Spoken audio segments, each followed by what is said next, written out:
Hey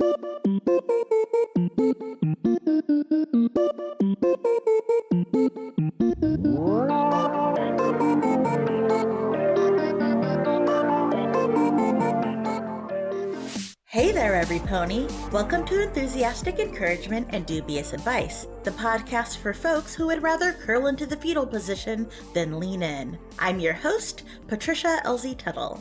And I know August is still technically summer, but spiritually, it's the start of autumn. I'm Nicole Tuttle. We're recording this show on August 16th, 2025. Reminder up front, this podcast is independently run and we're hoping to be supported by listeners. Downloading, sharing, and giving us reviews and ratings are free ways to show us support. If you have a few bucks to donate, our Patreon memberships start at $3 a month. Even if you don't want to engage with the content there, it's a way to donate to the show regularly. No pressure. There are 3 tiers to choose from. And if you're looking for another way to support the show, any books we mention can be purchased from bookshop.org through our affiliate link. And we have a special shelf there for all the books we've ever mentioned on the show. You can find a link to that in the show notes or from our website. Yeah. And finally, we got the merch shop opened. You can find a link to the shop on our webpage at eedapod.com. And there are 3 things in there right now, and I'm looking forward to adding more. Are they all stickers? Well, one is our cool rainbow, window prism. Right. And then the other 2 are stickers. And the stickers each have some glittery reflectiveness to them? I think one's hollow reflective, and then one's hollow glitter. Yes. So everything is sparkles and rainbows. Absolutely. Also, we are working on something new for the show. So we would like you to email us the self-help books you love or hate, and email us at eedapod@gmail.com. We would like to know. Oh, what did we do recently? Oh, we walked all around San Francisco the other day. Yeah, we took Barden. We walked from the ferry building at the water. We walked along the water and then up into North Beach, the Italian neighborhood. I went to a bookstore and I got a copy of The Hunger Games in Italian so I could practice. It's a book I've read a number of times already, so I'd like to practice. And this was not just you discovered a copy of The Hunger Games in Italian. There is legitimately an Italian language bookstore in North Beach. Yeah, where there's aisles of books in Italian. So they're either Italian books or books in translation. Yeah, it was really cool to see that. Because for listeners who aren't familiar with San Francisco geography, North Beach is where the Little Italy neighborhood is. Basically, yeah. And it is a historic Italian neighborhood with all kinds of great food. There was a Italian deli there, right? Which we can get. Yeah, there used to be a lot more delis, but Molinari's is still the main one now. And so we walked up there and got some great balsamic. Because they're not just serving up deli meats and sandwiches. They have a lot of imported foodstuffs as well. Groceries. Yeah. Yeah, although the line is really long for the sandwiches, by the way. It's a take a number system. It is, yeah. Another thing we've been doing, and this has been really satisfying, we've been doing some cleaning and decluttering lately. Yeah, it finally got to the point of where I was just I'm tired of my own BS. And so we started with a pantry clean out. Which was very satisfying. Very satisfying, and also very sad because I was wow, I didn't even know we had this and now it's expired. And kind of just a little down on myself for buying all these things and then not actually eating them. So I did take a picture of all the things that we had to dispose of so that I could remind myself at the grocery store to not just grab things. Yeah, maybe adjusting away from kind of a this looks good, I want to try it, and then just stashing it in the cabinet. Yeah. And more towards okay, even though these chips look good, I have a bag of chips I haven't finished at home, so I don't need chips right now.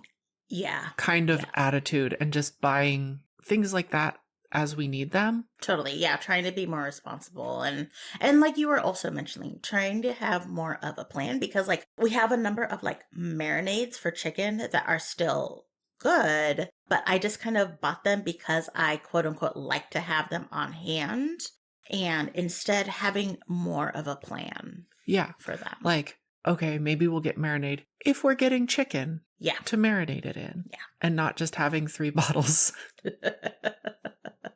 I think that one of the other things we've been doing is, I've mentioned before, I've gone through a lot of books, and we've actually been getting books out of the house, whether they are selling to the used bookstore or giving to one of my friends took them.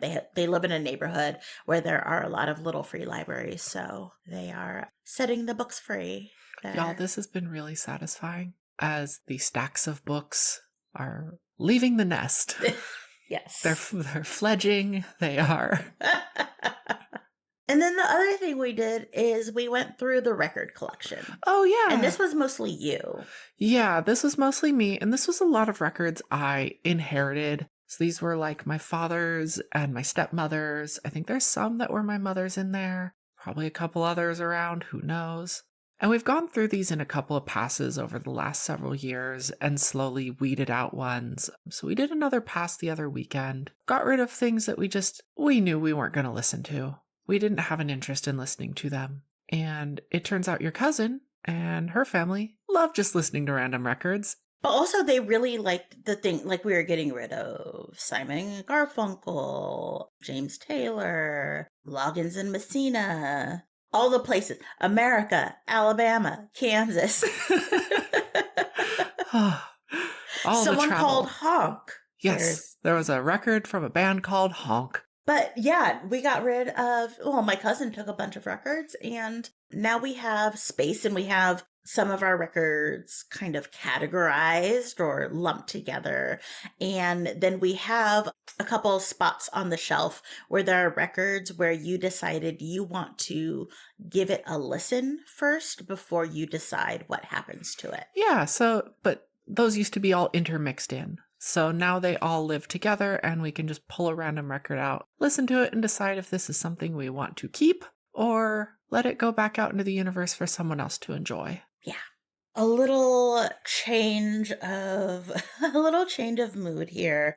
If you're listening to this show, you probably know that gay marriage rights are under attack right now and being challenged. We're not going to talk a lot about it on the show. We're not lawyers. We're not professionals, even though we have lived experience. But I am a librarian, and in one of my most recent newsletter issues, I actually have some resources. I have an essay by V. Spehar about what is going on, because the attack on gay marriage is also just kind of that on-ramp to also do away with interracial marriage, to also criminalize homosexuality. It's not just this one thing. And so there's an essay that explains a lot of it. And there's also a podcast episode and a link, because there is a lot of paperwork that if you are queer and married, you should have done, a lot of legal paperwork. But also some of that paperwork is important for straight people who are married, or also important paperwork just for people as individuals, especially queer folks without children, or even straight folks without children. There's a lot of end of life paperwork and things you really should have kind of documented.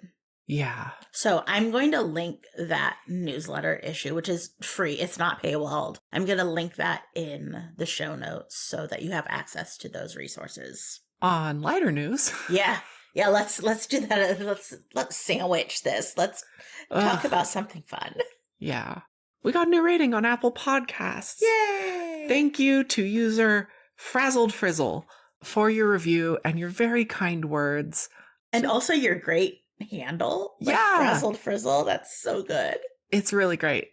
So thank you so much for your review. Yeah, and for listening. And for listening. Thank you for being a great listener.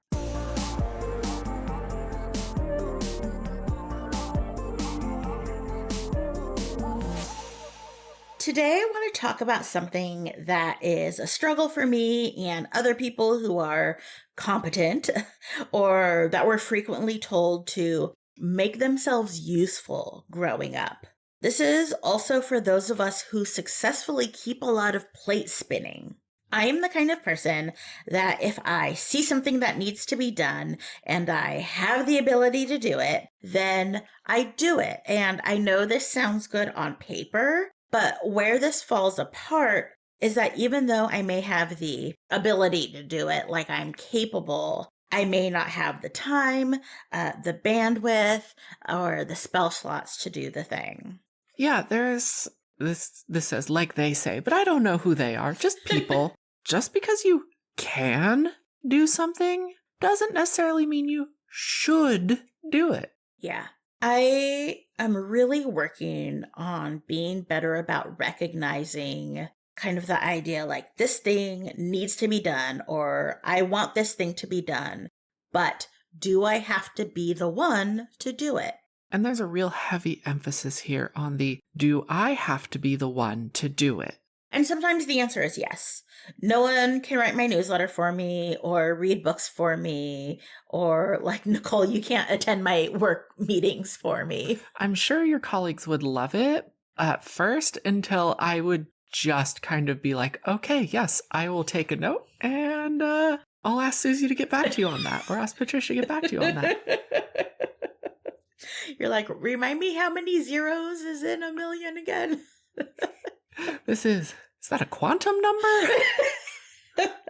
And for us, it's funny, we generally have a clear division of labor in the home, which includes some things you always do, and there's some things I always do, and there's things we do together. Yeah, I think I've mentioned before that I generally handle our administrative duties and finances. But then what I find myself doing, and this is all me, is not asking you to help because I feel like, no, this is my job in our relationship. So I have to do it forever and on my own. As though these are things that I, as a fully grown adult, am not capable of doing. I don't know. Nope, I'm just a baby. Can't do that. Can't do that. Even though I basically do those things at work a lot. I was going to say, like, that's the hilarious thing.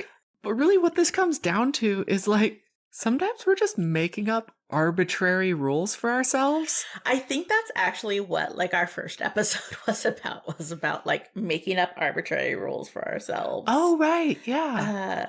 My therapist the other day said we're often in cages of our own making and we have the ability to open our own doors. Yeah. Open the door to the cage. Let me in. I brought snacks. Let me in.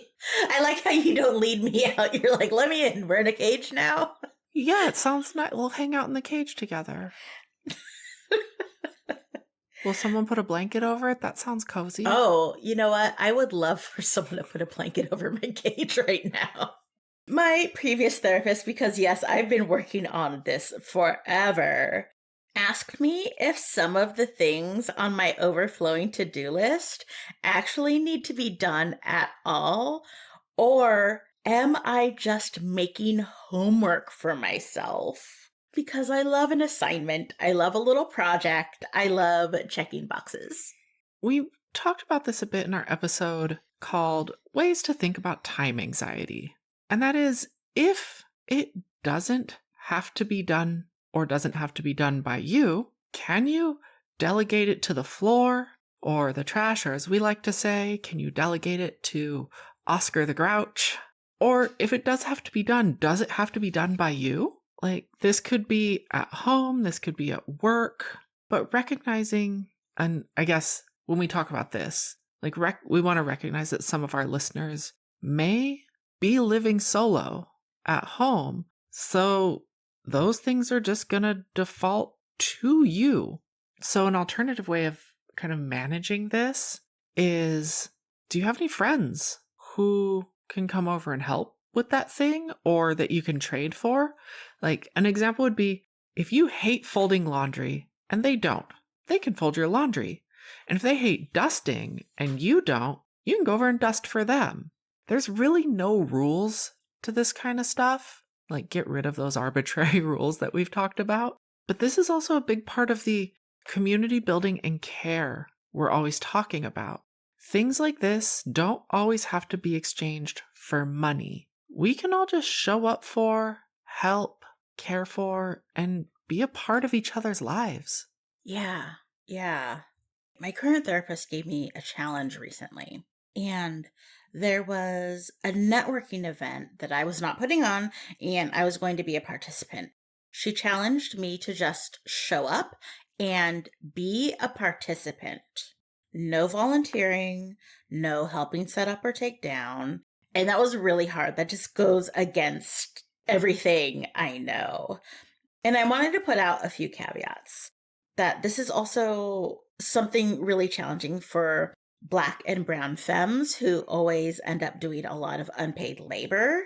And I said I agreed to the challenge only if they didn't ask for help. Like if there were plenty of other people folding up blankets or picking up garbage, then I could be at peace with that. This is one of those things that kind of depends on context too. Like, I think about how in office settings, it's almost always the women and femmes cleaning up after a potluck, or if there's one bagel left, making sure it gets thrown away at the end of the day or something like that.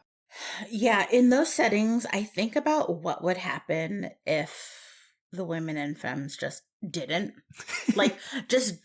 take on that role of housekeeping if they are actually like their job is not housekeeping. Now, there's a couple of elephants hanging out in the room of this conversation with us, and those are trust and the ability and willingness to release control. In our relationship, it definitely took a significant amount of time for you to trust me to do certain things. And there are many people out there who cannot trust their roommate or spouse or other family they live with to do some things. Yeah, of course. Like with all self-help, your mileage may vary, and we're all in our own unique situations. For me, the trust needs to be there before I can even think about releasing control. I remember earlier in the pandemic that one of the things I did to practice releasing control was I had you paint my fingernails, which is something I'm fully capable of doing myself, and I often do. But yeah, I asked you to paint my fingernails. For me, a big part of what you're talking about here comes down to like my level of perfectionism as well. Like, is it something that needs to be done perfectly, or does it just need to be done? And if it just needs to be done, can I release control of that to someone I can trust to do it? Yeah, I remember when you first started doing our laundry, folding towels, I would refold Oh my gosh, you refolded all the towels. all the towels. And I didn't understand. No, until I was like, hey, I really prefer towels to be folded this way. And then you learned how to fold them that way. And yeah, it was just a thing. No one had showed me how to fold towels that way. Yeah. And so that's not how I ever folded towels. And you're like, I want them this way. Okay. Yeah.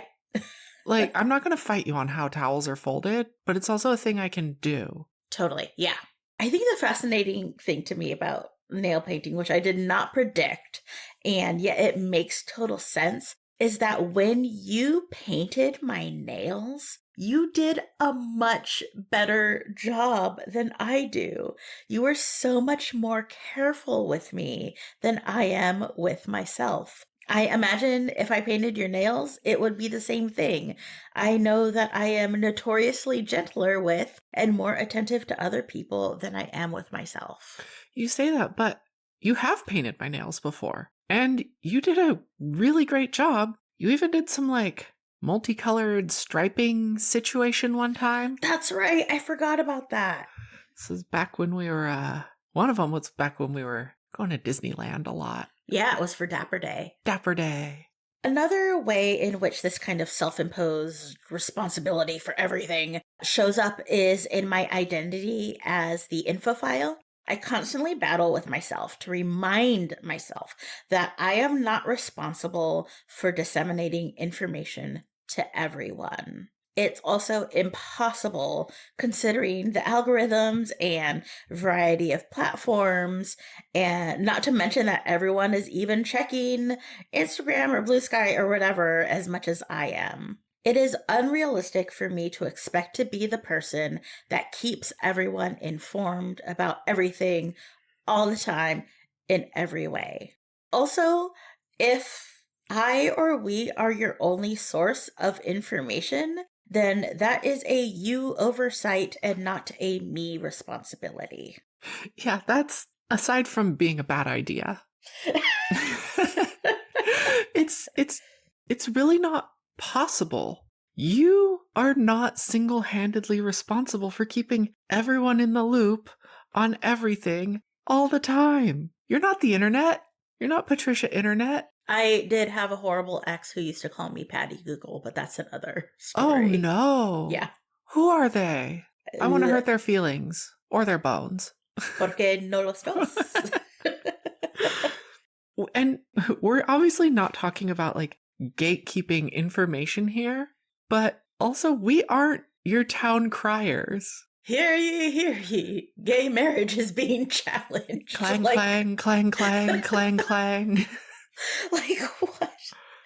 We're also not everyone's teachers. Like, I'm not just talking about Nicole and I, but also you, even if you're a teacher in your day job, like, you aren't other adults' teachers. Like, if someone has a lesson to learn, we don't always have to be the ones to teach them. Again, context matters.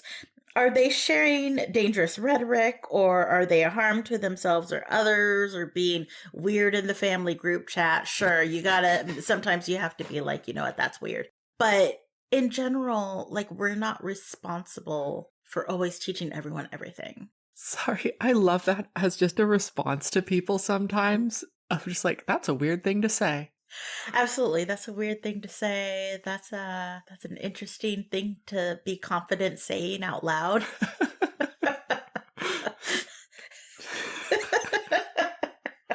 What we haven't said yet, and it needs to be a part of this conversation, is that a lot of this also comes at a cost. That's, a psychological cost, an emotional cost. It can cost you spell slots, if you will. Not only is this cost coming from, the horrors of being informed about everything that's happening right now, but feeling like you and you alone are responsible for making sure other people know that information as well. I know that the pandemic and now the current administration has exacerbated this for me. It's a recurring panic to feel like I need to keep everyone safe. Yeah, I learned this one the hard way in the 2016-2020 presidential era. I really hurt myself at that time. Yeah. By the end of 2019, 2020, I was not doing so well in some aspects of my mental health, trying to stay on top of things and trying to make sure I had all the information I needed to protect us. Yeah. It was hard. And impossible. Yeah. The thing is, like, this information thing, it needs to work in multiple directions. It cannot be just one person. And this again comes back to community, right? It is not your job to keep everyone else safe. We all work together to keep each other safe. Yeah, someone very wise asked me, but okay, who does all this for you? And thankfully, my answer isn't no one.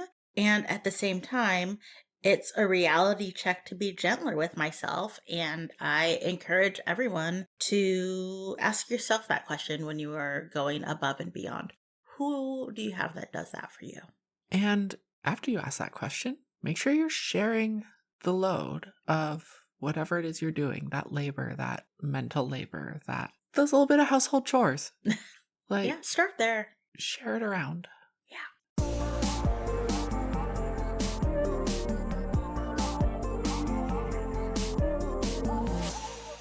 Okay, Patricia, what's your takeaway for this episode? What do you want our listeners to walk away from this discussion remembering?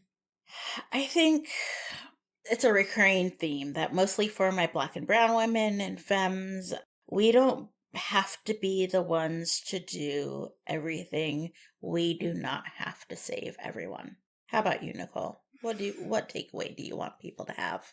I want people to remember that it's okay to delegate things to the floor. Let Oscar take care of it. If it doesn't have to be done, it's okay to let it go sometimes. Yeah. All right. That feels like it got heavy at the end. It did. I think we're all doing a lot. We are all doing a lot. Yeah. What have you been doing that's been filling your cup? You know what? My cousin came over the day and I got to spend time with my cousin. I have like 10,000 cousins, but one of my cousins came over and we hung out, and she actually, like I said, took those records and a few other things, some of my mom's stuff that we were getting rid of. And speaking of which, I think the decluttering has helped fill my cup because I feel lighter. Like I'm still looking over at like our pantry cabinet or whatever, because we don't have like an actual pantry room. We just have like a cabinet with stuff in it and then on top of it, but it's all organized right now. And it brings me a lot of peace just to look at it. Yeah, I feel like it was something people talked about a bit like during the lockdown era of COVID, thinking about ourselves kind of like we're zoo animals in our exhibit, and like our exhibit's overcrowded. Our enclosure. Our enclosure is a bit cluttered and it is causing us stress. Yeah. So let's take care of our enclosure, add some enrichment. Yeah. Nicole, what's been filling your cup? Well, I guess it's enrichment. But I think last episode I talked about how I did some gardening. I replanted where my chaos garden lives. And in the last like week or so, the plants that were potted that I stuck in the ground have gotten over their transplant stress. And they are just like vibrant and coming to life and throwing out flowers. And they're just very happy. And that has brought me a lot of joy because these are plants I've cared for a couple years in pots. And it worried me a little to see them stressed out when I put them in the ground. But now they're so happy and so green. And like, that's been bringing me a lot of joy. Yeah, one of them, I think, is it the sticky monkey flower? Yeah, it's a hybrid sticky monkey flower. Right. So what happened was you bought it from the nursery and you immediately put it in the ground and it lost all its flowers. Lost its flowers. It dropped some leaves. And it was just kind of chilling for a while. But now it's just bursting with flowers again. Yeah. Every day I go out and there's like, at first there was one flower, and then like the next day there were like 2 or 3 more, and the day after that there were like 4 or 5 more, and it's just like every day throwing out exponentially more flowers, or I don't know, geometrically more flowers. I'm not really sure. Math is hard. Yeah. Well, that's our show for today. We'd like to thank our awesome audio editor, Jen Zink. You can find her at loopdeloo.com. We'll leave a link to that in our show notes. You can find the full show notes and transcript at eedapod.com. That's EEDAPOD.com. There you can also find a link to our Patreon, our bookshop link, and a link to the ongoing Enthusiastic Encouragement and Dubious Advice newsletter. You can also find us on Instagram and Blue Sky at EEDAPod, and email us at eedapod@gmail.com. We are nothing if not consistent. We would also appreciate it so much if you would subscribe and rate us on Apple Podcasts or Spotify or YouTube or wherever else you get your podcasts that allow for ratings. It really goes far in helping other people find us. And also, thanks again to Frazzled Frizzle for their review on Apple Podcasts. If you would like to leave us a comment, you can do so at any of the places that we named, or you can email us and make sure you tell us what kind of potatoes you like. Yeah, and also tell us about the self-help books that you like or dislike. Yes, tell us about your favorite or least favorite self-help books. Yeah. We would also appreciate anyone who can subscribe to us on Patreon. Support is going to help us keep this show going, especially without ads. You can find us at patreon.com/EEDAPod. In the meantime, we hope you find ways to be kind to yourself. Drink some water and read a book. We'll be talking to you soon. I kind of want to just delegate myself to Oscar. Hear me Oscar, out. take the wheel. Did you ever see Oscar's house? No, I didn't. It's not just a garbage can down there. Like, it's like a TARDIS It's in a there. TARDIS, yeah. Like, there's a whole home down. It's not a garbage house. It's a garbage home. Oh my God.